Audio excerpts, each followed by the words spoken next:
17. Il est 18h passé de 22 minutes. Nous lisons le verset 3. Or la vie éternelle, c'est qu'ils te connaissent.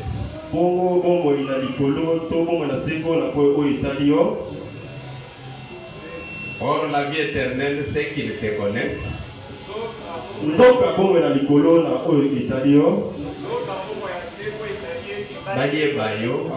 Toi, les seuls vrais dieux, et c'est lui que tu as envoyé, Jésus-Christ. Que Dieu bénisse la lecture de ce parole. Nous prions le Seigneur. Notre Dieu, notre Père, soit le Seigneur Jésus-Christ. Nous te bénissons ce soir et nous nous soumettons à toi. Bénis, Seigneur, ces moments de la parole de Dieu. Circoncis nos oreilles ainsi que nos cœurs. Influence-nous par le Saint-Esprit et qu'il apporte lui-même cette parole.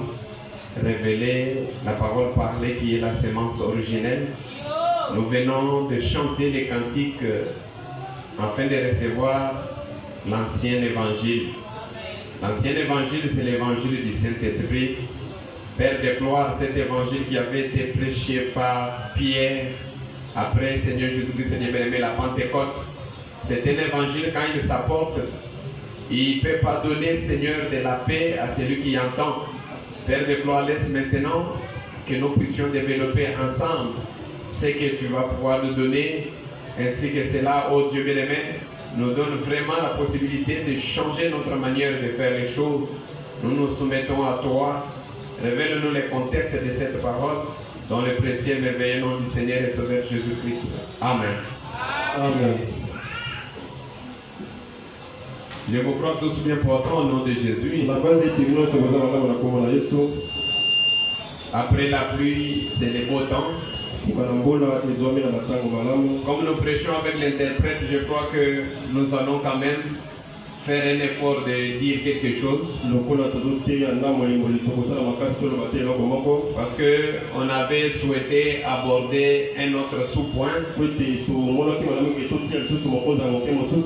Nous devons voir l'évolution de l'homme qui avait été créé par Dieu. Parce que si nous avons parlé de la bataille, parce qu'on avait vu qu'après avoir vu Genèse, livre des semences, comment les grands êtres étaient dans l'éternité,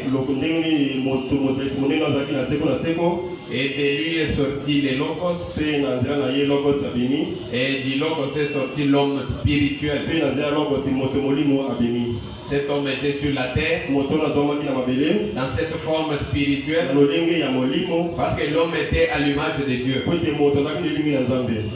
Alors nous avons vu que les cieux et la terre étaient déjà créés et tout ce qui s'y trouve. Mais la rébellion a commencé au ciel. Par Lucifer, et il a été précipité sur la terre. C'est là où nous étions. On parlait de la bataille qui a commencé au ciel et qui est maintenant sur la terre. Entre les êtres humains. Nous avons vu l'exemple de Jésus sur la terre. Comment le diable l'a combattu. Et comment le diable est en train de combattre le peuple de Dieu aujourd'hui. Le prophète nous a dit que la bataille du ciel, c'était dans un but. Le diable était déterminé à tout prix à détruire la création de Dieu, à perturber les programmes de Dieu. Et il continue à poursuivre cette bataille sur la terre et maintenant même. C'est pour cela qu'on avait intérêt de voir comment le diable est en train de combattre les humains. Mais comme nous voulons aborder la sémence du serpent et la question de la nouvelle naissance, C'est pour cela que nous avons intérêt à étudier l'homme depuis la création, comment est-ce que le diable est parvenu à perturber ce que Dieu avait déjà préparé bien avant.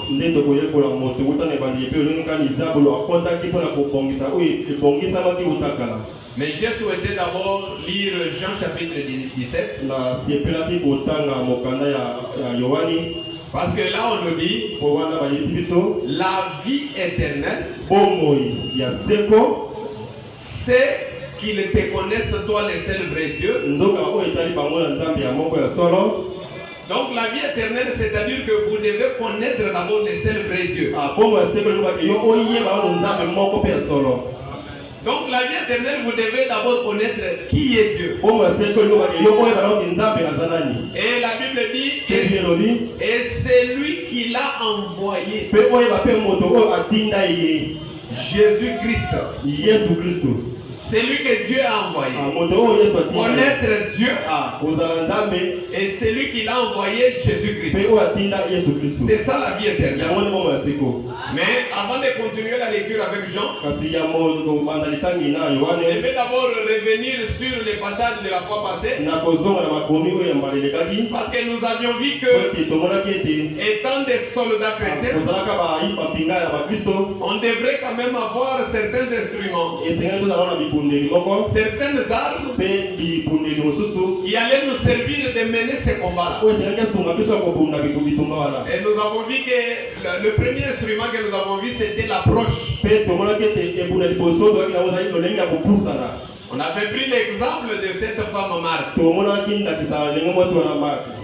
dehors de l'approche, nous avons vu aussi l'atmosphère que nous créons fait partie des résultats que nous récoltons. Et nous avons vu aussi de l'attitude. C'est que l'attitude peut produire en tant que chrétien. Et nous avons vu aussi que la peur ne fait pas partie des instruments que nous devons utiliser dans les combats. La peur, c'est l'instrument du diable. On a vu avec vous ensemble que Zacharie avait fait une prière pour que Dieu lui donne les enfants. Mais au moment de la réponse, quand Dieu a voulu répondre à cette prière, Zacharie est tombé dans une peur à mort. Il a commencé à avoir peur de la réponse à la prière faite. C'est là que le prophète nous a précisé que nous devons savoir que toute notre prière sincère faite, Dieu exauce à ses prières. Mais il exauce à ses prières selon sa manière à lui. Que Dieu bénisse. Alors je vais lire une écriture que nous avons lue la fois passée. Avant de commencer la matière d'aujourd'hui, c'est dans vous devez naître de nouveau. 187 Branham dit, quand vous êtes né de nouveau, Dieu vous confirme. Parce que nous allons aborder la nouvelle naissance. Parce que la semence du serpent nous projette directement dans l'enseignement sur la nouvelle naissance. Mais le prophète nous a déjà dit que quand vous naissez de nouveau, Dieu vous confirme. De quelle manière il va vous confirmer? À leur fruit. C'est que Jésus avait prononcé que les miens seront reconnus à leurs fruits. Et Branham dit que les fruits qui accompagnent un véritable chrétien, c'est la confirmation de la nouvelle naissance. Parce que de vous-même, vous ne pouvez pas vivre la parole. Il faut naître de nouveau de l'Esprit de Dieu. Et Dieu confirme tous ses serviteurs de la même manière qu'il confirme sa nature. Et Branham nous a dit que comment vous allez savoir que cet arbre ici, c'est un pommier. C'est parce qu'il produit les pommes. Comment saurez-vous que c'est un chrétien? Parce que la vie qu'il mène, c'est la vie de Christ. Écoutez ce que le prophète dit. Frère Branham est en train de regretter sur une chose où il trouvait que non, un chrétien ne doit pas vivre. Et c'est dans la prédication, la parole s'est faite chère. Ou bien les comptes rendus en Inde, du voyage en Inde. Le prophète dit au paragraphe 34, il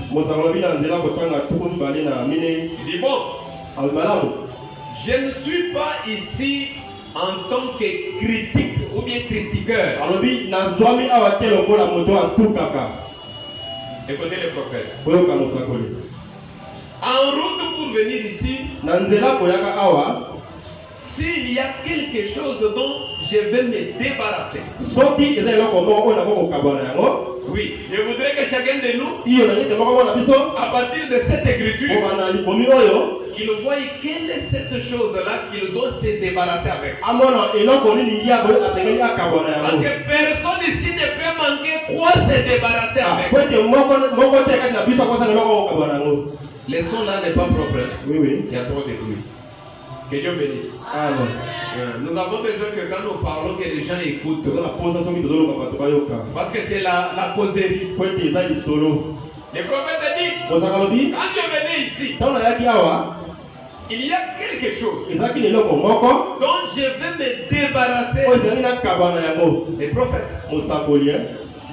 Et Branham a dit, et pour lesquels je demande à cette église de prier pour moi.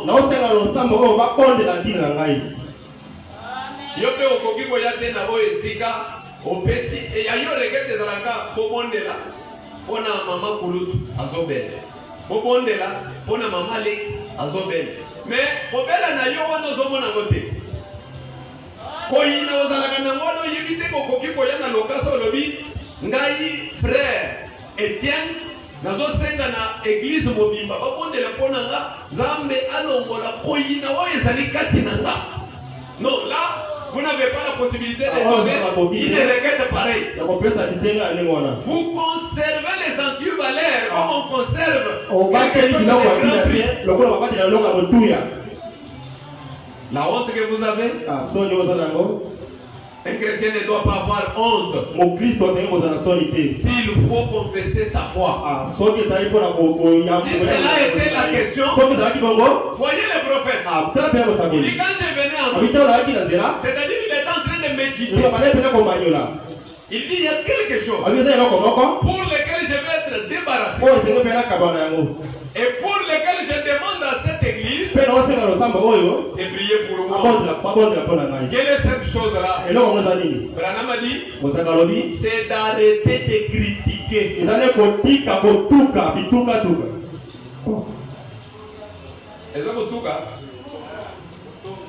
Tonga poko tokeza na yo kango eza kilo. Kola ba mona bino. Amen. Branham oyo bino ko ndimeli wana. Donc l'esprit de critique est battu koyaka. Bakana ki mutu azotambola azomona makambu nyoso ndenge ezali kolekana eza kitoko te. Il fallait kaka alobe amoni na komi na molimo ya bilomba loba. Nazosenga na lingomba ba kondela pona nga pona moni molimo ya critique ekoti. Mais yo, depuis au critique, mon colonie, tout de suite, il y a mal au cas, ça n'a yo, pour tout le monde répond à yo. On va se débarrasser de la critique. Mais, les bons délais n'a yo, au cas, on a condimenté, on les alliés au-delà. On a colombola, yo, cet esprit-là, parce que les critiques, ce n'est pas pour les enfants de Dieu. Si vous voulez parler de votre frère, parlez seulement en bien. Toi-même, tu ne peux pas parler en bien de quelqu'un. Il faut qu'il y ait quelque chose qui va vous amener à ne parler que du bien de votre prochain. Et c'est Dieu lui-même. Branham a dit, je vais demander à l'église de prier pour moi, d'arrêter cet esprit ici, c'est critiquer. Qu'est-ce qu'il dit? Dans mon cœur, je critique. Ça, William Branham. Est-ce que dans ton cœur, tu ne critiques pas? Est-ce que dans ton cœur, tu ne parles pas mal d'eux? Toi, tu es toujours amoureux. Je vais souhaiter que les dimanches, nous avons un tondia pour répondre à Bino. Ce qui est tondi, c'est que nous la dimanche. Pour la parole de Bino. Que le Seigneur vous bénisse. Parce que quand nous écoutons, c'est pour vivre. C'est pour que ce que nous écoutons là nous transforme. Parce que la parole de Dieu, c'est Dieu lui-même. Branham est en train de chercher à demander à l'église de prier pour lui. Parce qu'il critiquait dans son cœur. Peut-être chez vous, ce n'est pas les critiques. Mais j'aimerais recevoir une requête ici de ceux qui vous tourmentent. Nous allons prier pour vous. Peut-être on ne va pas prier ici du haut de la chaise. Je peux prier même dans mon bureau pour toi. Mais si vous voyez que nous prions ensemble pour les cas là, c'est la parole de Dieu. Parce que comme Branham l'a dit ici, il le dit ouvertement. Que Dieu vous bénisse. Dans mon cœur, je critique. Et ce n'est pas mon intention d'être comme ça. Même ceux qui vous tourmentent là, ce n'est pas votre intention. Vous vous retrouvez dans cela.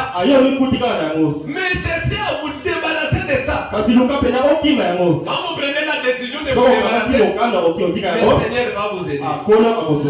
Parce que Dieu entre toujours dans les décisions. Dieu ne prend pas toutes les décisions à notre place. Oh, Dieu va enlever ça. Non. Prenez la décision d'enlever ça. Que Dieu vous bénisse. Maintenant, nous allons traiter la matière d'aujourd'hui pour voir l'évolution de l'homme. Mais je continue d'abord la lecture de la Bible. On nous a dit ici que la vie éternelle, c'est qu'il te connaisse toi le seul vrai Dieu et c'est lui que tu as envoyé.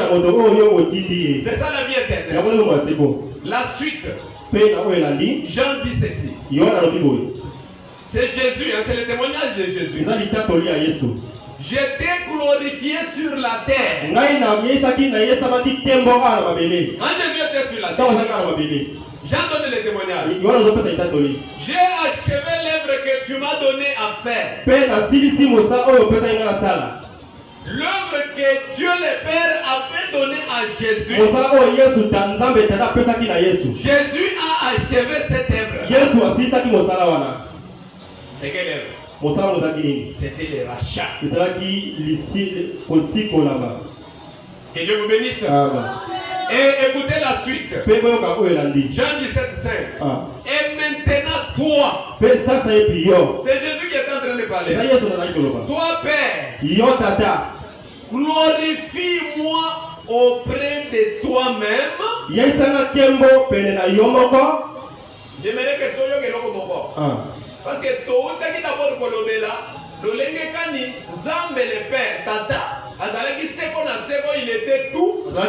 Et de lui, il est sorti les locaux sur le corps. Alors c'est avec cette écriture que nous aurons aussi la possibilité de découvrir la rotation de Dieu. La rotation de Dieu depuis l'éternité. La rotation na tolo bazimuluka. Kolo abandi boye, abaluki azozonga na oyi azalaki. Mais na batras wana azalaki tata, akomi mwana, asali mutu, akomi nzoto na mabele, azongi na kitata. Écoutez ce que Jésus dit ici. Maintenant toi Père, glorifie-moi auprès de toi-même de la gloire que j'avais auprès de toi avant que le monde fût. Tango Yesu azalaki na mabele azoloba kumisanga kolo tata. Nakembo oyo nazalaki nango pene na yo. Tango nazalaki kuna yambo mokili ezala. Kola pango na bino. Azalaki na kembo. Avant rien na mokilo. Azalaki na tata. C'est pour cela quand il était sur la tête, les langages que Jésus parlait, le monde ne l'écoutait pas. Il fallait les élus pour comprendre ce que Jésus était. Que Dieu bénisse. C'est par ici que vous comprendrez là où il y a la difficulté avec les témoins de Jéhovah. En fait, c'est que les témoins de Jéhovah soutiennent. Vous comprendrez qu'ils ont raison quelque part. Mais quelque part, ils ont aussi peur de croire la totalité de la parole. Et disent que Jésus est le Fils de Dieu. Oui. Mais quand vous dites qu'il est Dieu, là ils vont caler. Ils ne veulent pas évoluer. Pourquoi? Parce que je crois, ils ne savent pas ce que le Père était et ce que le Père aujourd'hui. Le mystère de la divinité. Que Dieu vous bénisse. C'est ça même la vie éternelle. Comment toi tu auras la vie éternelle? Mais tu ne connais pas ce que Dieu. Parce que Jean dit la vie éternelle, c'est qu'il te connaît. Toi le seul. Le seul. Toi le seul. Et c'est lui que tu as envoyé. Maintenant je vais poser la question. C'est lui que le seul vrai Dieu a envoyé. Viens d'où? Si vous dites qu'il vient de Dieu, c'est-à-dire Dieu a mis au monde. La femme de Dieu où est? Que le Seigneur vous bénisse. Écoutez ce que Jésus dit. Maintenant, toi, Père, glorifie-moi auprès de toi-même de la gloire que j'avais auprès de toi avant que le monde fût. Les suivants. Jésus dit, j'ai fait connaître ton nom aux hommes. Voyez sangai kombo oyo Yesu atalisaki. Parce que lobike natalisi kombo na yo. Kombo eza kombo ni. Que le Seigneur vous bénisse. Amen. Parce que les grands êtres là n'avaient jamais un nom. On appelle Jéhovah Jireh. Jéhovah Shammah. Elle est là. La fontaine. Mais il a un nom qui n'était pas connu. Le nom de cet être grand est connu avec l'arrivée de Jésus. Parce que quand Jésus est venu, il n'est pas venu en son nom. Il est venu faire connaître le nom du Père. Et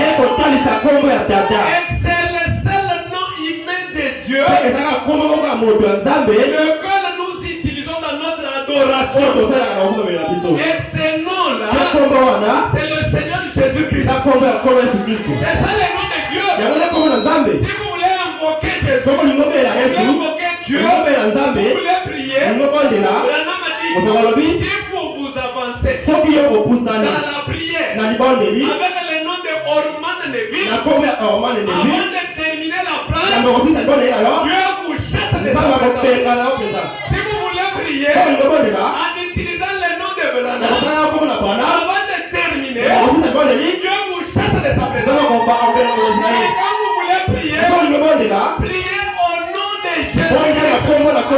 C'est ça le seul vrai nom du Père que Jésus est venu révéler. Il n'y en a pas un autre. Mais aujourd'hui, il y a des gens qui adorent dans le nom de Branham. Ce sont des blasphémateurs. Parce que Branham n'a pas soutenu ça. Branham termine avec H-A-M. Comme Abraham, c'est la partie de Dieu qui était annexée au nom d'un homme. Mais quant à l'adoration, Dieu ne partage pas. Dieu veut partager la gloire avec vous. Mais pour l'adoration, adoration, elle est réservée à l'unique vrai Dieu, le Père, dont le nom est le Seigneur Jésus. C'est pour cela que Jésus dit, les vrais adorateurs adoreront les pères. Les vrais adorateurs n'adorent pas les fils. Que Dieu vous bénisse. Amen. Les vrais adorateurs adorent les pères. C'est pour cela même dans la Bible, il dit, Jésus dit, tout ce que vous demanderez au Père en mon nom. Donc les pères, le nom du Père, c'est aussi le nom du Fils. Parce que le Père et le Fils sont un. Parce que le Fils est sorti du Père. Mystère de ce mot, c'est le mot des apasses. Vous voyez, on n'a pas mon Bible. Ça, c'est la Bible. Jésus continue de dire, j'ai fait connaître ton nom aux hommes que tu m'as donné d'humilier du monde. Donc il y a les hommes que le Père a donné et le Fils a fait connaître. Et ces gens-là, ils étaient à toi. Les gens-là étaient à toi. Et tu me les as donnés. Les gens qui étaient au Père, qui étaient pour le Père, il les a donnés au Fils. Et ils ont gardé ta parole. Le prédestiné, les gens du Père, ils gardent toujours la parole. Pour la question de la parole, ils la défendent jusqu'à la mort. Écoutez la continuité. Les gens disent, maintenant, ils ont connu que tout ce que tu m'as donné vient de toi. Batu wana oyo bayambaka liloba solo baponomi bayebi ete oyo nyonso yo opesi ngai tata auti epai na yo, car je leur ai donné les paroles que tu m'as données et ils les ont reçues et ils ont vraiment connu que je suis sorti de toi et ils ont cru que tu m'as envoyé. Que Dieu vous bénisse. Ça c'est déjà l'évidence de la vie éternelle. Quand Jésus est venu, les gens qui étaient à toi, ils ont compris qu'ils sont à moi. Car je leur ai donné les paroles que tu m'as données. Ils ont reçu ces paroles. Ils ont vraiment connu que moi Jésus, je suis sorti de toi. Et ils ont cru que tu m'as envoyé. C'est pour cela que Branham ne cesse d'évoquer Jean chapitre 5 verset 19. Il dit regardez toujours Jésus. Il disait toujours, ce n'est pas moi qui fais ces choses, mais c'est le Père qui fait en moi. Le Fils ne fait rien de moi. Et il fait seulement ce qu'il doit faire au Père. Et c'est pour cela, vous voyez Jésus, à un moment donné devant les hommes, les nécessités, il ne dit pas, prends ton lit, marche. Non, non, ça c'était le Père qui avait montré à Jésus qu'à la piscine de Bethesda, il n'y a que cet homme-là qui va guérir. Mais chez les autres, il ne dit pas prendre ton lit, marche. Il dit ta foi t'a guéri. Que Dieu vous bénisse. Ça c'était la foi de l'homme qui pouvait attirer les dons qui étaient en Dieu. Écoutez au verset 19. Une catégorie de gens, c'est la Bible. C'est pour eux que j'ai pris. Bato oyo bayambi maloba na Nzambe. Oyo basosoli ete atinda binde ko ute baya tata. Jésus Christ. Jésus dit que c'est pour ces gens-là que j'ai pris. Je ne prie pas pour le monde, mais pour ce que tu m'as donné, Kasi mpona oyo opesa ngai, parce qu'ils sont à toi. po ete baza ya yo. Écoutez 10e verset. Ah. Et tout ce qui est à moi Pe ba oyo nyonso baza na ngai, est à toi. baza pe ya yo.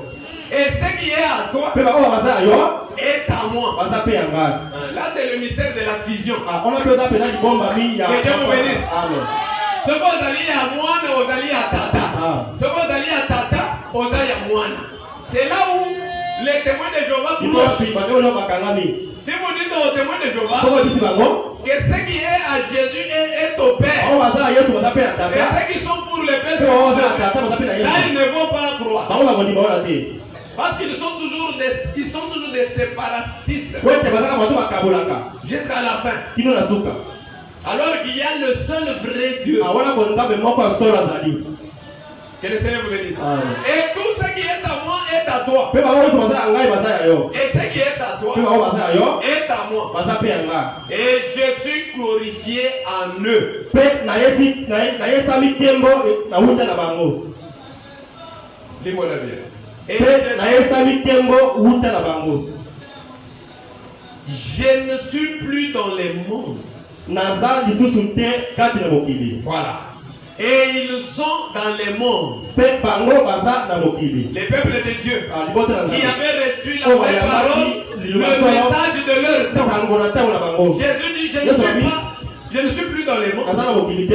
mais eux, ils sont dans les Kasi bango mondes. baza na mokili. Et je vais à toi, Pe nazokende epai na yo. Père Saint, Tata mosato. garde en ton nom Batela na kombo na yo. ce que tu m'as donné, Oyo yo opesa ngai. afin qu'il soit un comme nous. Po ete bazala pena moko lokola biso. Comme nous qui? Ah, lokola biso banani? C'est une question à répondre. Ah, eza motuna kopesa Seigneur, na kolo. je ne suis plus dans les mondes, Baza na mokili te. mais elles sont dans les Kasi mondes. bango baza na mokili. Je vais à toi, Nazokende epai na yo. Père Saint, Tata mosato. garde en ton nom ce que tu m'as donné, Batela kombo na ngai oyo opesa ngai. afin qu'il soit un comme nous. Po ete bango bazala moko lokola biso na yo. Comme moi et toi, les pères, comme nous sommes un, Lokola nga comme ozala moko. elles restent dans les Lokola mondes, bango batika mokili. qu'ils nous soient aussi un. Bango bazala pe moko. C'est le message apostolique. Ah, eza pena sango ya Si batonga. Branham est venu, Soki ozala ye, c'est pour l'unification. eza mpona L'unification kosangisa entre l'homme et Dieu. moto na nzambe. Branham a dit, je ne suis pas venu Okoki na ye nga na ye te. pour emmener les gens autour de Mpona moi. koya moto ndika-ndika na ngai. Mais si je suis Kasi venu, nga na ye, c'est pour eza établir mpona tia une harmonie, boyokani. une Pe relation boyokani entre l'homme et son Dieu. na moto mpe na nzambe na ye. C'est ça que Jésus a prié. Eza Il te oyo Yesu akondeli awa. dit, Père, Abi tata, moi je m'en vais. ngai nazokende epai Je na yo. vais auprès de toi. Nazokende epai na yo. J'étais dans les mondes. Nazalaki na mokili. Mais ce que tu m'as Kasi donné, bango opesa ngai, je voudrais nalingi que ete tu les gardes en ton nom. oatela bango na kombo na yo. Ils sont un Bazala moko comme nous sommes aussi un. lokola ngai yo mpe na ngai toza moko. Quand dans une église il n'y a pas l'unité, Ah, soki na losambo moko eza te, c'est-à-dire que Dieu est aussi rare. elongwaki nzambe mpe azomonana te. On peut facilement détecter que non, Dieu n'est pas là. Ah, tokoyeba mpe Parce que là où Yesu il y a Dieu, ote esika nzambe azali, il y a la communion. ape bomoko ezalaka wana. Jean 17, 12. Ah. Lorsque j'étais avec eux dans les mondes, Ntango nazalaki na bango na mokili, je les gardais en ton nom. nabatelaki bango na kombo na yo. Communique pour battre ezali na kombo na Nzambe. Que le Seigneur vous bénisse. Amen. Quand j'étais dans le Ntango monde, nazalaki na mokili, je les gardais en ton nom. nabatelaki bango na kombo na yo. Je gardais ce que tu m'as donné. Nabateli bango oyo opesi ngai, Et aucun d'eux mpe moko te kati na bango ne s'est perdu. abongisami. Amen. C'est vraiment un verset qui donne la joie aux croyants. Ah, eza litango opesa mpena konima na bato Quand ya j'étais sur la ntango terre, nazalaki na mokili, je les ai gardés en ton nom. nabateli bango na kombo na yo. Et aucun d'eux Mpe moko te kati na bango ne s'est perdu. abongisami. Sinon les fils de la perdition, Soki kaka te mwana ya libebi Yalibunga, ya libunga, afin que l'écriture fût accomplie. po ete likomi ekomisama. Si vous êtes fils et filles de Dieu, Soko tabe mwa mwasi mwa mwa nzambe. vous croirez toujours au message de votre temps. Okondima tono tunasango na tango na yo. Et vous ne serez jamais perdus. Pe okokumisa masoko no kete. C'est comme l'artiste là a chanté. Azo kana molanga zemo na yemba. Nakumisi Yesu mokonzi. Mobateli mana muyambate. Baye bazalaki kati na loboko na yo. Obungisi moto ata mokote kolo bolingo. Que le Seigneur vous bénisse. Tout ce qui était dans la main du Seigneur Jésus, personne n'est perdu. Parce qu'ils étaient gardés dans le nom de Dieu, qui est le Seigneur Jésus. Que le Seigneur vous bénisse. Que Dieu vous bénisse. C'était la base scripturaire que je voulais lire à votre intention. Parce que nous allons étudier l'évolution de l'homme. Nous allons étudier l'évolution de l'homme. Vous allez découvrir que depuis le 6e jour de création, quand Dieu a créé l'homme, il y a eu des manquements remarqués par Dieu lui-même. Il fallait que Dieu accomplisse encore la suite pour que l'homme se retrouve dans ses pouvoirs. C'est ainsi que je vais lire Genèse 1, verset 6.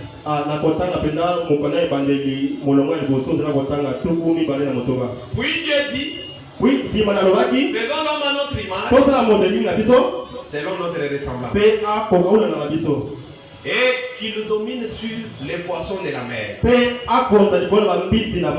sur les oiseaux, sur les bétails, sur toute la terre. L'homme, il doit dominer sur toute la terre et sur tous les reptiles qui rampent sur la terre. Ok, écoutons les prophètes.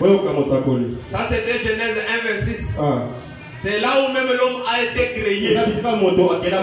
Mais quel est cet homme qui a été créé?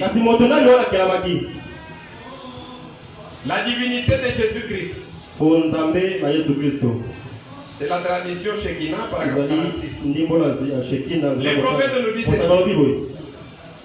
et Dieu, au commencement, créa son premier homme. Moto ya liboso, tozana moto ya liboso, tozana ya mibale, tozana ya misatu. C'est ce que nous allons étudier. Dieu a créé le premier homme. Il va créer le deuxième. Il y aura aussi le troisième. Et nous allons voir comment ces hommes ici ont vécu sur la terre avant qu'il y ait l'entrée de la semence du serpent. Mais le tout premier homme a été créé selon Genèse 1, verset 6. Dieu a créé le premier homme. Il le créa de l'esprit. Que Dieu vous bénisse. Donc ça veut dire qu'il créa un homme esprit. Le premier homme créé par Dieu, c'est un homme esprit. On ne voit pas l'esprit. Que Dieu bénisse. Amen. Je vous lirai là au feu, vous me dit que le grand esprit, la fontaine, Dieu le Père, n'a jamais été vu et ne sera jamais vu.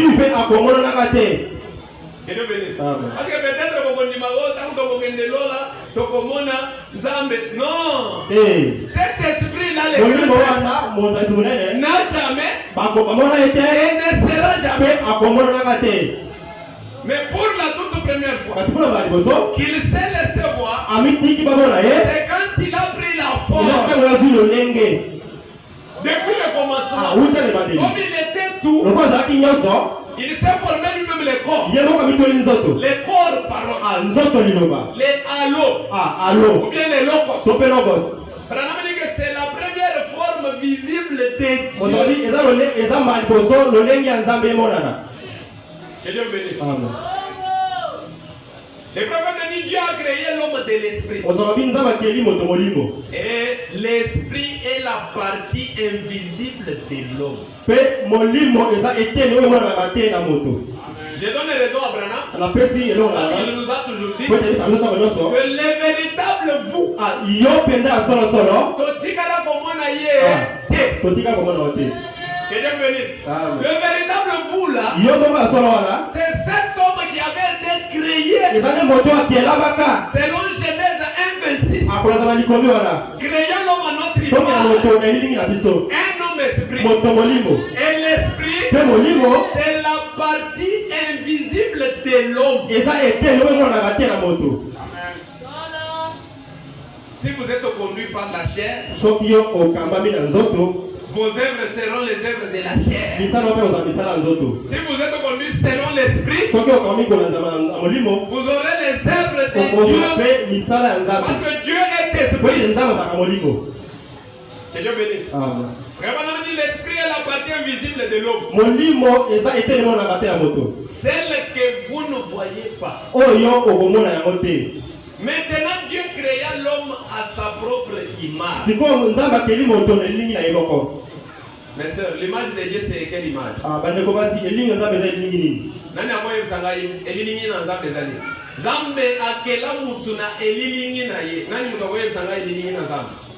Parce que tokoki kolobela makambo on dirait tozoyoka zoka toyoka te. Esengeli toyebeke ya solo bozoyoka makambo. Parce que soki bozo maîtriser yango te. Sikoyo ndenge bokobota masika na miracle. Que Dieu vous bénisse.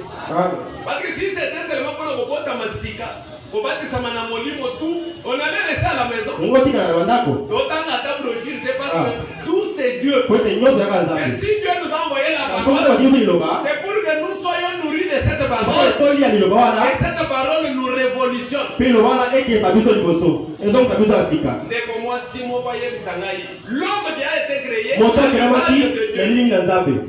l'image de Dieu c'est quoi? Sœur Boko. Une sœur. Oui, sœur Sharon. Voilà. Que Dieu vous bénisse. L'image de Dieu, c'est-à-dire Dieu est esprit. C'est ça même l'image de Dieu. Créer l'homme à notre image. C'est-à-dire l'homme est Dieu. De par cette déclaration, ça sous-entend que l'homme est Dieu. Que Dieu vous bénisse. Parce que l'homme est composé de trois. L'homme a le corps. Le corps là n'est pas Dieu. L'homme a l'esprit. L'homme a l'âme. Que Dieu vous bénisse. Maintenant, l'âme qui est dans l'homme. Que Dieu vous bénisse. Qui est la nature de l'esprit. C'est ça même le véritable homme. Et le prophète continue, il dit. Est-ce que vous me suivez? C'est ce que Branham dit? Très bien. Dieu créa l'homme à sa propre image. Et Dieu est esprit. C'est ce que la Bible dit. Et le premier homme qui fut créé avait la domination sur toute la création.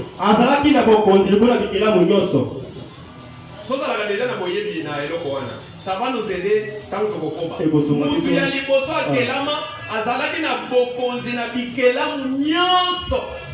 Maintenant, on va se demander aujourd'hui comment expliquer que ce que mon incrosse aux kim. Alors que l'homme là, qui est en toi là, c'est le premier homme qui a été créé. Et la domination était en lui. Aujourd'hui, cet homme est en toi. Comment dire les chiens. Parce que nous avons beaucoup de formes, de nature et d'espèces de choses. Comme les chiens qui ont consommé des enfants.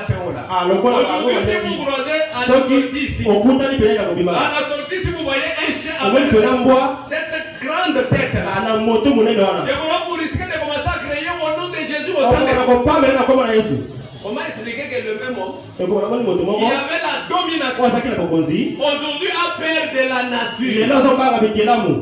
C'est là où on va focaliser notre étude. Parce que le premier homme qui avait été, Dieu lui avait donné la domination sur toute la création. Juste comme le Saint-Esprit a la domination sur l'Église. Que Dieu vous bénisse. De la même manière que le Saint-Esprit doit avoir de la domination sur l'église, l'homme créé devait aussi dominer la nature. Il dirigeait la création, il dirigeait les animaux. Mais écoutez, là c'est une brèche pour le deuxième homme que nous allons. Mais il n'y avait pas d'homme pour cultiver la terre. Dieu créé l'homme, mais il n'y avait pas d'homme. Nous devons maîtriser ces choses. Dieu a créé l'homme, mais de l'autre côté, la Bible dit, Dieu regarda que il n'y avait pas d'homme pour cultiver la terre. C'est pour vous dire que cet esprit-là, le premier homme-là, sans le corps, péché, ça ne peut rien faire. C'est comme Dieu. Dieu est esprit. Sans un homme, sans le corps péché, Dieu ne peut pas œuvrer. Pourquoi? Parce que dans Genèse 1:26, quand Dieu a créé l'homme, il a dit il n'y a pas d'homme pour cultiver la terre. C'est-à-dire, il fallait prendre l'homme créé, l'homme esprit, mettre cet esprit-là dans une motte de terre.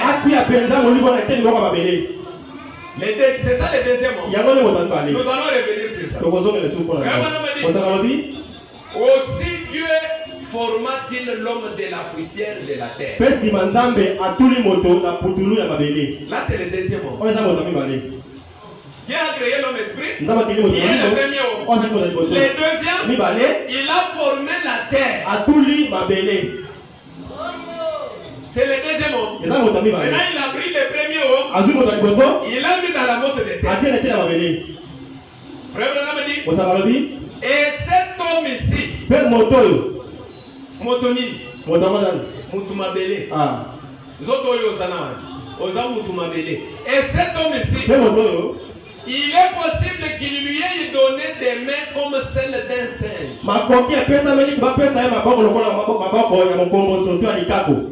Est-ce que va yoki? Oui. Nous allons les sous.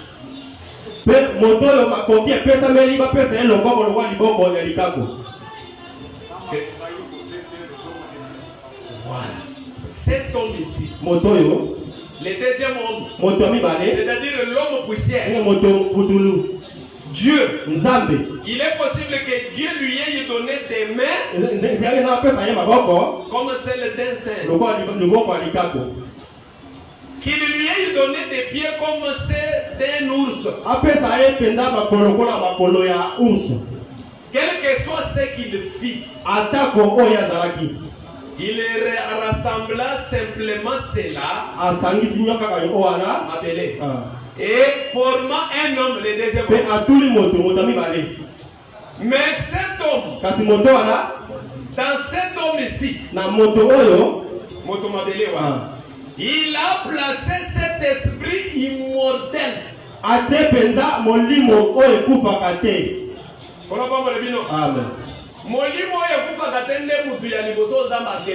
Selon Genèse 1:26, Zamba tuli mabele, mutu ya mibale, azui mutu ya liboso oya kufaka ke.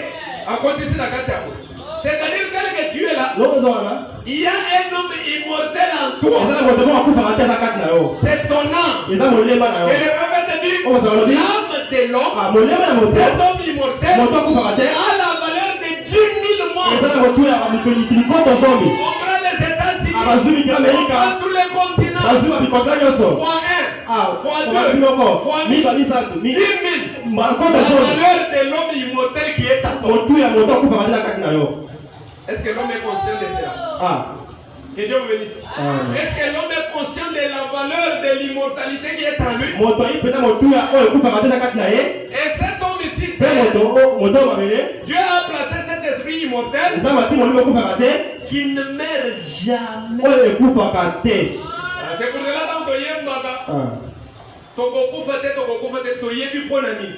parce que l'homme qui avait été créé, il ne peut jamais mourir. C'est pour cela que un chrétien chrétien Mokristo ne peut pas mourir. akokufa te. Plus de vieillesse, Konduna plus te, de vieillesse. konduna te. Là-bas, nous ne vieillirons. Kuna tokonduna soko moke te. Voilà comment on le Amen. Et le prophète dit, Toko sakalobi, cet esprit molimo wana, qui ne meurt jamais, oyo ekufaka te. et il est devenu plus qu'une brute. Ekomi penza koleka brute. Donc, moto a promis koleka et l'autre oyo ebouchaka te et telemi ka boyi. Parce que molema ya bomoi ekoti kati na ye, moto akomi ko bouger, moto akomi raisonner, akomi osala makambo. Pourquoi? Parce que tango basalaki mabele ya pamba na lolenge ya bonyama ezalaki brute, ezalaki na bomoi te. Dieu a pris l'âme immortelle tango atie kati na moto, moto akomi moto ya bomoi na pema. C'est ce que le prophète dit. Il est devenu un homme. Akomi moto. 48. Alors cet homme ici, je pense que c'est à son sujet que discutent les athées. Bato na mayele nde bazali ko engager kobendana likolo ya mutu mabele. Parce que bato na mayele bali koloba que moto auti na bateta. Ozomona kezalaki teta ezali nini? Alinga. Babifu ba ya mike wana ezali. Les grenouilles, parlons des grenouilles. Parce que les hommes de science disent l'homme a connu une évolution. C'était d'abord une grenouille. La grenouille a perdu d'abord les pas. Petit à petit, la forme de la grenouille était en train de se métamorphoser jusqu'à ce que l'homme est devenu ce qu'il est. Et vraiment, on dit que c'est à partir de l'homme que Dieu a fait de la terre. Et les hommes de science aujourd'hui, les athées, ils discutent.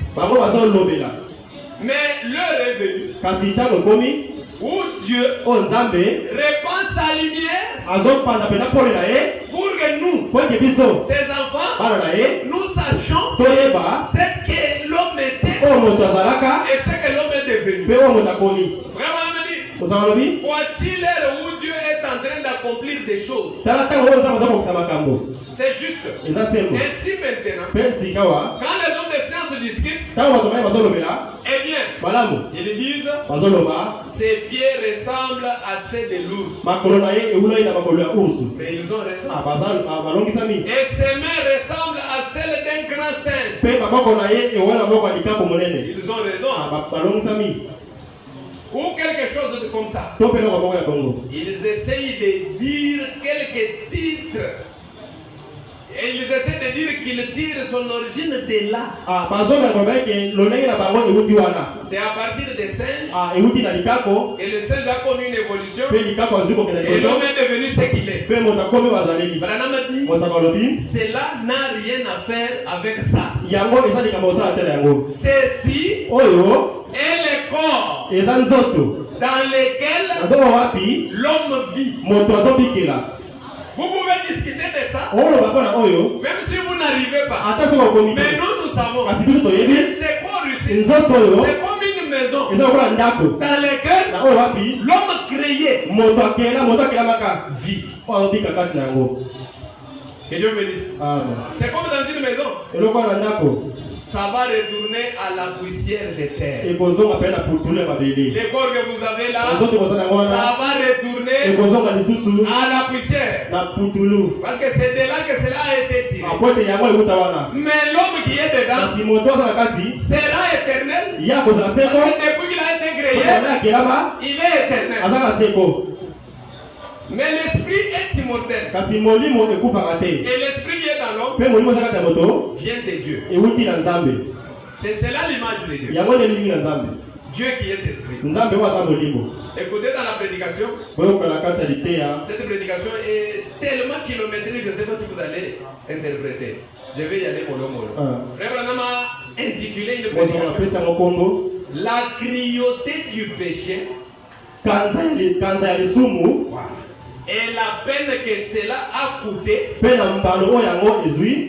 pour délivrer nos vies du péché. C'est ça la prédication. Maintenant au paragraphe 51, le prophète dit il ne pouvait pas donc laisser cela dans cet état-là. Il devait laisser quelque chose avec. Il a donc dit faisons l'homme à notre image. Quand Dieu a fait le premier homme, c'est l'homme esprit. C'était quelque chose appartenant à l'ordre de Dieu. Est-ce qu'on est ensemble? Est-ce qu'on est ensemble? Ne dormez pas. Faisons l'homme à notre image. Cet homme-là, c'était quelque chose appartenant à l'ordre de Dieu. C'est-à-dire, nous avons les grands esprits, nous avons les logos, nous avons l'homme. Les trois là font l'ordre de la divinité. Le prophète continue. Il dit c'était le premier homme. Puis il a donné à l'homme l'autorité pour diriger les animaux. Comme le Saint-Esprit dirige les croyants aujourd'hui. Voilà. Maintenant, si nous nous soumettons totalement au Saint-Esprit, Dieu dirigerait par le Saint-Esprit comme Adam dirigeait les animaux. Il faut une soumission totale. Si l'Église aujourd'hui se soumettait au Saint-Esprit, le Saint-Esprit dirigerait l'Église de la même manière que Adam dirigeait les animaux. Mais aujourd'hui, vous savez pourquoi le Saint-Esprit ne dirige pas l'Église? Parce que les hommes ne veulent pas se soumettre à lui. Ils se soumettent au credo. Ils se soumettent au dogme.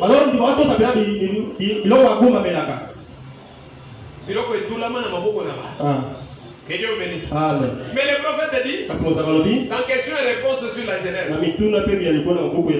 sommes en train de voir d'abord les premiers hommes. Parce que nous allons voir les deuxièmes hommes et les troisièmes. Quand nous allons voir les troisièmes, c'est déjà la sémence du serpent. C'est à cause de la sémence du serpent que nous devons être de nouveau. Au paragraphe 20, le prophète dit bon, c'est au verset suivant que je vais en arriver. Dieu est esprit. Il faut que ceux qui l'adorent l'adorent en esprit. Maintenant, Dieu a créé l'homme à son image, à sa ressemblance. Quel genre d'homme? Créature. Un homme esprit. Maintenant, si vous remarquez bien, après qu'il eut fait toute la création et créé un homme esprit, Dieu donna à l'homme la domination sur les bétails, les poissons et toutes choses.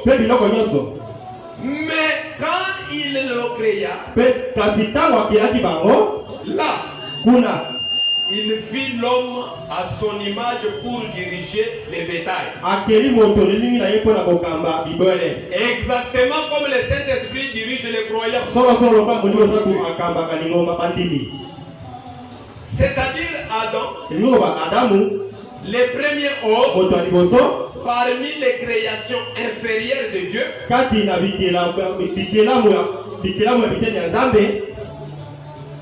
La première création était Dieu lui-même. Écoutez ça, nous remontons encore. Un voyage dans l'esprit pour voir ce qui s'est passé. La première création était Dieu lui-même. Puis, de Dieu est sorti le Logos, lesquels étaient les fils de Dieu. Puis, du Logos, qui était la parole au commencement. Que Dieu bénisse. D'abord, Dieu est la première création. De Dieu est sorti le Logos. Et du Logos, sorti l'homme. Que Dieu bénisse.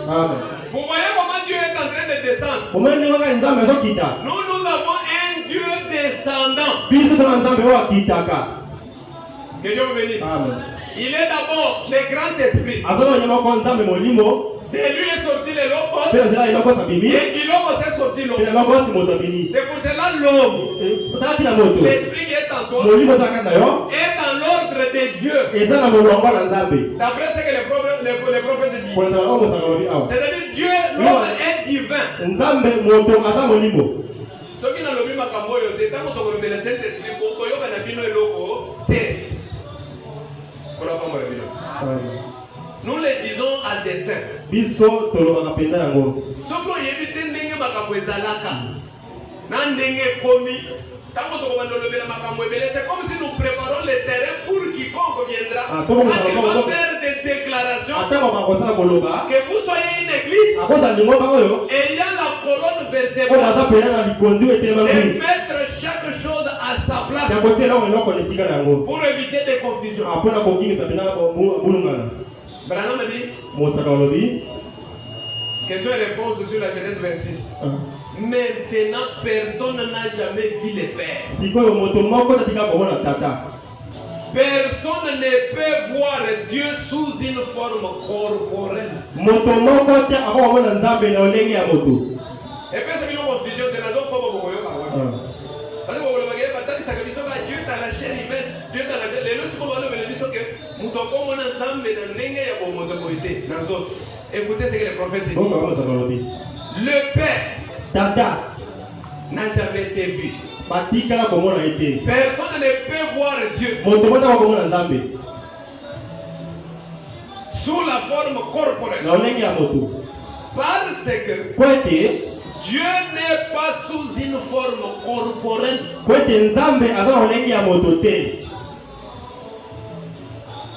Personne ne peut voir Dieu parce que Dieu n'a pas la forme corporelle. Dieu est esprit. Quand nous disons que personne ne peut voir Dieu, personne ne peut le voir parce qu'il est esprit. Mais si vous voulez le voir, vous le verrez au travers de l'homme. Personne ne peut voir Dieu. C'est comme aujourd'hui là. Le monde cherche à voir Dieu. Le monde cherche à voir Jésus. Mais il faut que Jésus là soit en vous, vive sa vie, et que les hommes voient Dieu au travers de vous. C'est ça même quand vous naissez de nouveau. Dieu vous confirme par les fruits. La vie que vous allez mener, ça sera la vie de Christ. Et quand vous vivez la vie de Christ, c'est-à-dire les voisins verront Jésus qu'ils ont toujours entendu parler dans une sœur, dans un frère. Le prophète de Dieu, très bien. Personne n'a jamais vu le Père. Mais le Fils unique du Père l'a fait connaître. Moto atal amona nanu tatate, mais amona mwana moko ya lingindo oyo atalisi tata. Que Dieu vous bénisse. C'est dans Jean chapitre 1 verset 18 où la Bible dit personne n'a jamais vu. C'est la Bible qui dit le Fils unique qui est dans les seins du Père et c'est lui qui l'a fait connaître. Bon, remarquez. Maintenant, il n'y a rien Avant qu'il y ait la création, Il y avait il n'y avait rien. Il n'y a que le vide. Il n'y a pas de lumière. Il n'y a pas de ténèbres. Il n'y a rien. Il semble simplement qu'il n'y a rien. Mais dans le n'y a rien là, il y avait un être surnaturel avant la création. Il n'y avait rien. Pas de lumière, pas de ténèbres, pas de l'eau, pas de poisson, pas de bois. Il n'y avait qu'un vide.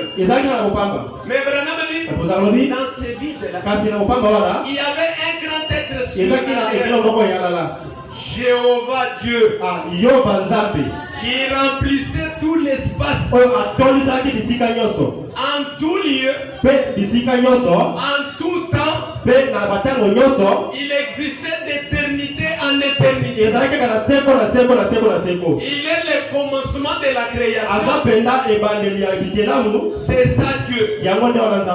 On ne peut rien voir. On ne peut rien entendre. Il n'y avait pas de mouvement d'atomes.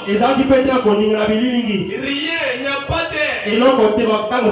Pourtant, Dieu était là.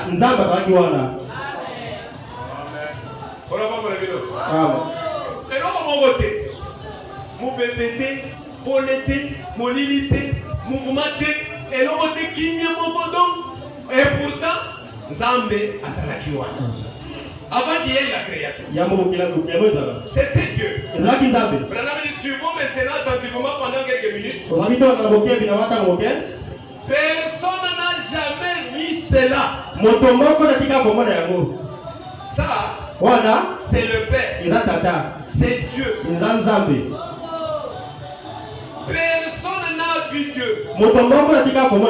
Et maintenant, la chose suivante que nous commençons à voir en regardant avec les yeux surnaturels.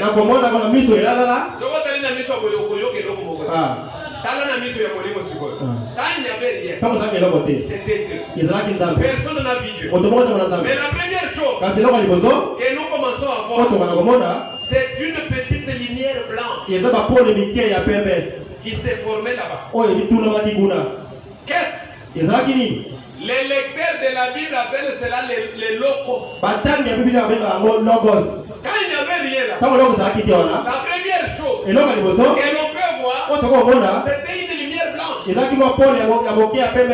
Les lecteurs de la Bible appellent les oins ou bien les logos. Ils l'appellent l'onction. C'est la première chose qui pouvait être vue. Cette partie de Dieu, c'était une partie de Dieu. Quand il n'y avait rien là, la première chose, c'était ce logos-là, la partie de Dieu qui commençait à se manifester sous forme de quelque chose qui permettait donc aux êtres humains d'avoir une idée de ce que Dieu était.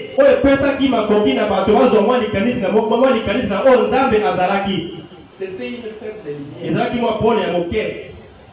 qui s'est déplacée. Branham dit c'était la parole de Dieu. C'est ce qui a existé au commencement. Au commencement était la parole. La parole était avec Dieu. Et la parole était Dieu. La parole est devenue chair et habitée par nous. Que Dieu vous bénisse. Quand il n'y avait rien, la première chose, c'était les halos. C'était les logos. C'était la lumière faible. Les fils de Dieu. La parole. Maintenant, Dieu donna lui-même naissance à ses fils qui existaient avant qu'il n'y ait même pas un atome sur la terre. Voyez?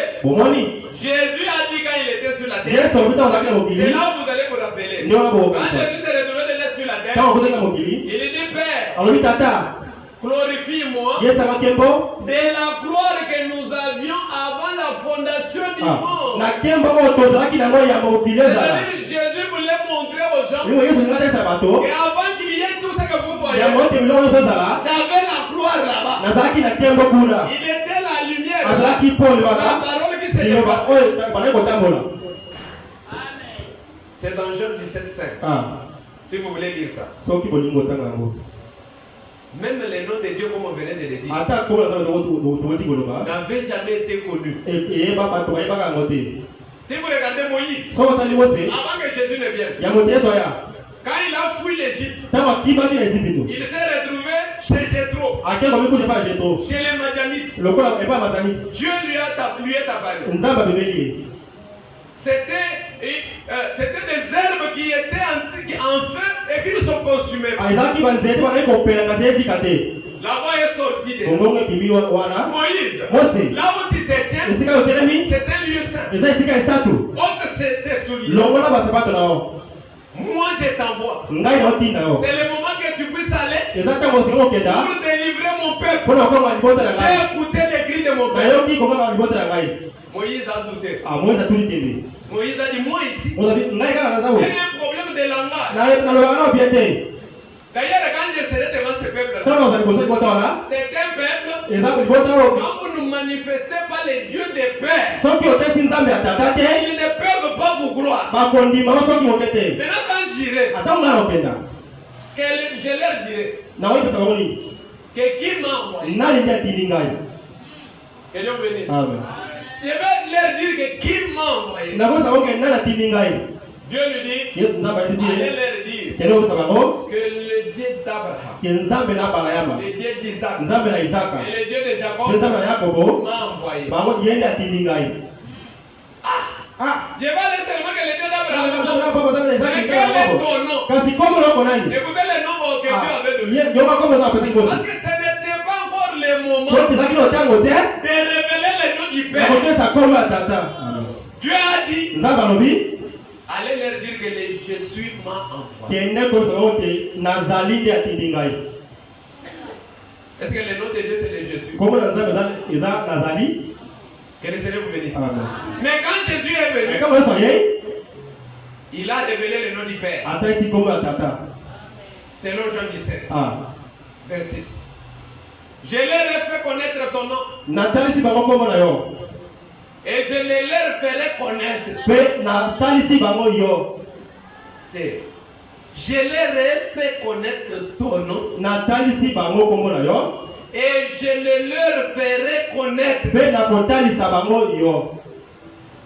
Afin que l'amour dont tu m'as aimé soit en eux. Et que je sois en eux. Que Dieu bénisse. J'ai fait connaître et je le ferai connaître. Même aujourd'hui, c'est toujours le Fils, c'est toujours Dieu qui est en train de révéler le nom du Père au peuple élu. Pour que l'amour de Dieu soit en nous. Que Dieu bénisse.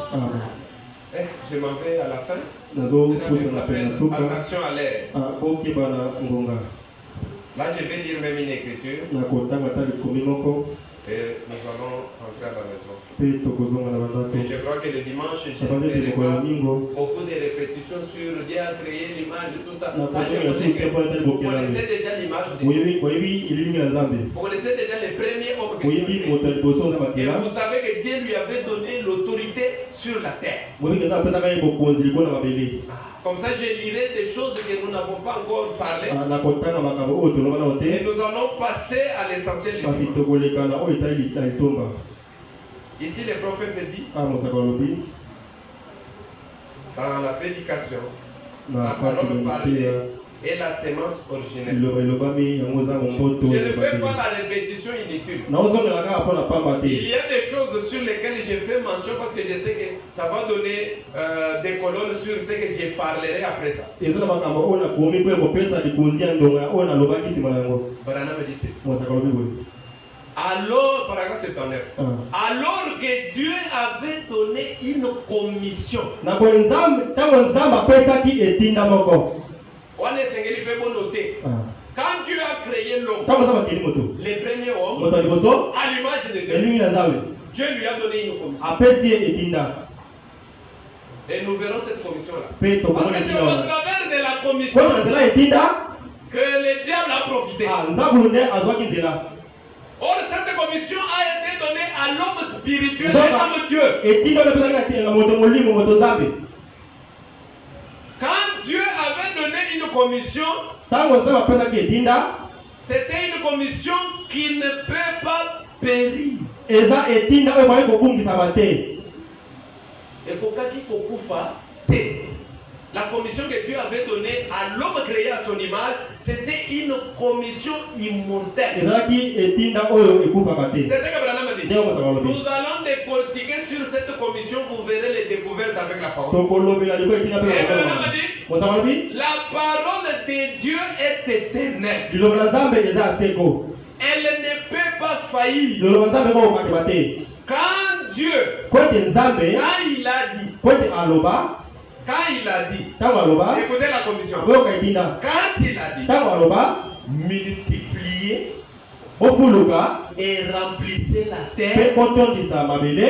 ça, Wana, c'était le dessein éternel de Dieu. ezalaki mwango ya seko na nzambe. C'est ça même la commission que Dieu a donnée à l'homme spirituel. Yango ezalaki etinda oyo apesaki na moto molimo. C'est au travers de ça que le diable a travaillé sûrement. Ezalaki na yango nzambe asalaki mpena mosala. Cette commission était une commission qui ne pouvait pas périr. Etinda oyo ezalaki etinda oyo okufa te. Dieu a dit à l'homme spirituel, Nzambe obi na moto molimo, à l'homme Dieu, moto nzambe, multipliez kuluka, et remplissez la pe terre. tondisa mabele. C'était le dessein éternel de Dieu. Ezalaki mwango ya seko na nzambe. Pour exécuter ça, Mpona kosalela yango, parce qu'il fallait exécuter la commission. esengeli mpena kosala Quand etinda. on donne la Tango commission, apesa etinda, on doit l'exécuter. esengeli kosala yango. Pour exécuter ça, Mpona kosala etinda wana, vous ne pouvez pas mourir. okoki kokufa te. Mais aujourd'hui, Kasi lelo, nous voyons que l'homme exerce la commission et meurt. omoni moto azosala etinda mpe sima kufi. Vous savez que quand nous sommes venus dans le monde par les sexes, Oui, nous mais sommes quand on est dans mon pays, déjà on est condamnés. Toye kokoisamaka, Nous venons déjà morts. toye bakufi, Et le sexe même, c'est la mort. mpe kokufi na nzoto eza liwa. Mais pourquoi nous pratiquons le sexe? Mponi tosala yango, Nous voulons remplir, nous voulons nous multiplier par le sexe parce que ça a été la commission donnée à l'homme qui était créé à l'image de Dieu. esengeli mpena tosalela yango mpo ezalaki etinda oyo eza Or bapesaki na que moto nzambe. cette commission, Po ete etinda wana, c'était une commission qui ne pouvait pas mourir. eza etinda oyo kokufa te. Vous ne pouvez pas mourir. Okokufa te, En effet, na boye, c'est ça sa parole. yango nde elobaka ye. Vous ne pouvez pas faire autrement que vivre. Okoki kosala yango moko te kaka kobika yango. Je termine dans cette situation. Naosilisa Oh! nzoka, Dieu a dit, nzambe aloba, c'est ça la commission, Yango dit. multiplier bopuluka à son épouse. na mwasi na libala. À son épouse à l'époque d'Adam. Na mwasi ebala na eleko ya Adamu. Et remplissez. Mpe kotondisa, Et remplissez. mpe kotondisa, Remplissez la terre. kotondisa mabele. Ça, Wana, c'était la commission donnée par Dieu. ezalaki etinda epesamaki na nzambe. Et elle l'aurait fait. Mpe alingaki asala yango. Moi, c'est la Bible. Ah. Elle l'aurait fait. Alingaki asala yango, Et il l'aurait fait. mpe aosala yango. Elle l'aurait fait et il l'aurait fait. Alingaki asala yango, mpe ye alingaki asala yango. Moi, c'est la mobile. Voilà. Que Dieu bénisse. Amen. On a d'abord parlé de l'épouse. Oyo bakona mwasi ya libala. Elle l'aurait fait. Alingaki asala yango, Et Mobali aussi, il l'aurait fait. mpe mobali mpe alingaki asala yango. Cette commission-là, Etinda wana, en s'unissant. na kosanganaka. Mais, Kasi, que s'est-il passé? eloko elekelaka, Au moment où Adam na ntango oyo Adamu allait vers elle, akendaki epai na mwasi, je pense que vous comprenez. Que Dieu vous bénisse. Amen. La commission était multipliée. etinda ezalaki kopuluka. Et il fallait Mpe esengelaki que le moment arrive te ntango ekoma pour que la femme et l'homme po ete mwasi mpe mobali exécutent la commission. basala etinda. Mais qu'est-ce qui s'est passé? Kasi eloko elekelaka, Au moment où Adam, na ntango oyo Adamu qui était l'homme, oyo azalaki moto, allait vers elle, akendaki epai na mwasi, elle était déjà mère. mpe azalaki deja mama, ye azalaki deja mama. Est-ce que vous voyez? Est-ce que vous comprenez? Ah. C'est là où se trouvent tous les troubles que nous avons. Ndio wana bakulu mwetu Là zanango. où nous avons les cheveux blancs viennent de là. Ah, basuki pembe uti wana. Les rides viennent de là. Pepo nune uti wana. Vous manquez l'argent pour payer les loyers. Ça vient de Oya là. kama wapenda kuta ndako uti wana. Tous les mots. Nyoso C'est makufa au yoso. travers de la commission Uti kana zile tinda. qui ne pouvait pas mourir. Pepo iko kufa te. Et Dieu avait donné à l'homme Oya immortel. peka mota kufa kate. Mais quand c'était le moment, Ata utama kwa il ki. fallait le faire. Zaki osala yako. Ils l'ont fait en dehors du modèle de Dieu. Masala ko masala ko libanda na wao saka kelaki. Adam, Kote Adamu. quand il est allé vers Kama Ève, kelaki kwa Eva. Ève était déjà mère. Ah, Eva zaki mama. Et Dieu vous bénisse. Ah. Vous voyez ce que je vais dire? Bomoni wana nyingo loba. Est-ce que vous voyez, vous écoutez ce que Branham dit? Ozo kama zakaloba. Je termine là. Remarquez quand cette épouse, Bonte la tango mwasa libala. alors qu'a-t-elle fait? Elo oni asalaki. Les premiers enfants Mwana ya liboso. qu'elle a mis au monde, Oyo ya bota. c'était un enfant bâtard. Azalaki mwana ya libanda ya libala. Vous voyez comment on a dit? Ah. C'est Caïn. Ah. C'est là où les troubles ont entré. Ah. Les premiers enfants Mwana liboso. que cette femme a mis au monde, Oyo mwesa na bota. ce n'était pas l'enfant sémence de la parole. Azalaki mwana mongoto liloba te. C'était un enfant bâtard. Azalaki mwana libanda ya libala. Cet enfant était rempli de la mort. Mwana wana tolisemaki na liwa. Et à cause de la mort, Mpe na ntina ya liwa. à cause de lui, il a causé la mort. Na ntina na nzela na ye mpe aliwa yaki. Et tous les autres, Mpe na oyo nyonso. Mpe na misusu nyonso. c'est-à-dire na yo, Ah. na nga, na bakoko, na batu nyonso, à cause seulement de Na Caïn, ntina kaka ya Kaina. que Dieu vous bénisse. Amen. Depuis. Wuta wana. Et tous les autres, Mpe misusu. depuis, Wana c'est la mort. liwa. C'est-à-dire que vous êtes là, vous êtes à la mort. Andengo za kozaliwa. De par la voie par laquelle vous êtes venus, Ana bazela ko bino moyela nango. vous n'avez pas exécuté au travers d'abord de nos patriarches. Okoki te kosala na nzela ya bakoko na C'est biso. parce que la commission Kote dinda. n'avait pas été accomplie selon les desseins de Dieu. Ekokisamaki te wanzama na mwango na Nzambe. Maintenant, vous voyez, Sasa pe bomoni. forcément que c'était un rapport sexuel. Na makazi zali pena bosanzi nzoto. Pourquoi êtes-vous en train de mourir Pona nini bozokufa? si ce n'était pas un rapport sexuel? Soki zaki bosanzi nzoto te. L'épouse d'Adam Mwasi libala na Adamu. n'a pas su attendre. Ye azelaki te. Kozala pressé. Nde memaka mobulu, memaka makambo nyonso. Pas de patience. Or que la patience, Non koyikela. c'est une vertu. Eza libongi. C'est une vertu du royaume de Dieu. Eza libongi moko ekokonzi ya Nzambe. L'épouse d'Adam Mwasi libala na n'a Adamu. pas attendu, Ye azeli te. n'a pas pu attendre. Ye akoki koyikela te. Dieu avait dit à Adam, Nzambe ayaki na Adamu mpe Eva. multipliez-vous Kofuluka bino. et remplissez la Mpe terre. botolisa mabele. C'était quelque chose qui allait venir. Ezalaki eloko moko eselaki eya. Une promesse. Elaka. Quand Dieu donne la Kazo promesse, apeselaka. même si vous avez déjà prié Ata soki sur okoleli. quelque chose Nous allons comment? et que vous êtes sincère, Adi ozapesi embo. soyez attentifs, à l'aise et patients. Zala pena kime mpe yikela. Dieu Nzambe. qui nous a demandé Oyo asengi biso. de croire, Ya kondima. de prier avec sincérité, Ya kobondela sembo. va accomplir ce que vous avez dit. Akokokisa oyo À osengi. cause de la manque de patience, Anatina kozala koyikela. voilà ce qui nous est arrivé. Atala oyo ekomeli biso. La mort. Liwa. Que le Seigneur vous bénisse. Kuna pamba na bino. Mettons-nous debout parce qu'il est Totelewa très tard. likolo. Nous avons d'ailleurs commencé avec un plus grand retard. Tokondaki nsima na ntango. C'est une promesse de Dieu. Ezalaki elaka ya Nzambe. Multipliée. Kofuluka. C'est une promesse d'ailleurs qui ne peut pas périr. Ozalaki elaka koyeba kokufa te. Mais l'exécution de cela, Kasi kosala yango. ça nous a amené la mort. Emeli biso liwa. Pourquoi? Mpona nini? Elle n'a pas pu attendre. Koyeba koyikela te. Pendant qu'elle n'était pas encore la femme, Ntango nazalaki na openda mwana te. elle n'était pas encore la femme d'Adam. Azalaki na mwasi ya Adamu te. Elle s'est précipitée. Ye akei mbango. Elle a vécu avec celui qu'il ne fallait pas. Ye abiki na oyo esengelaki te. On va nous appeler quand nous allons prier le Seigneur. Bakoki nyonso loyei mpe tokobondela nkolo. L'homme qui a été créé le premier, Moto wakilamaki ya liboso c'est un homme Dieu. ezalaki moto Nzambe.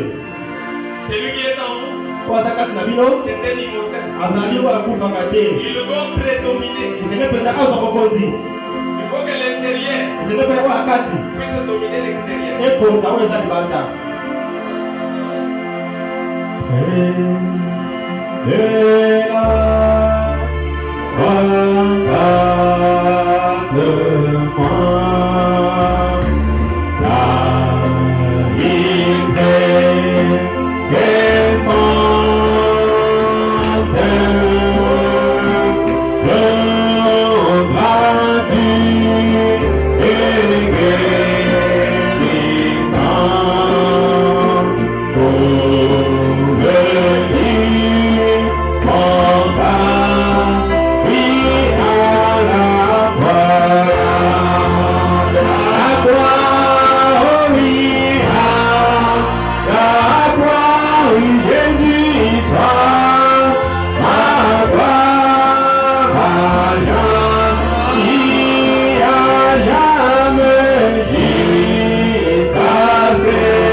Seigneur,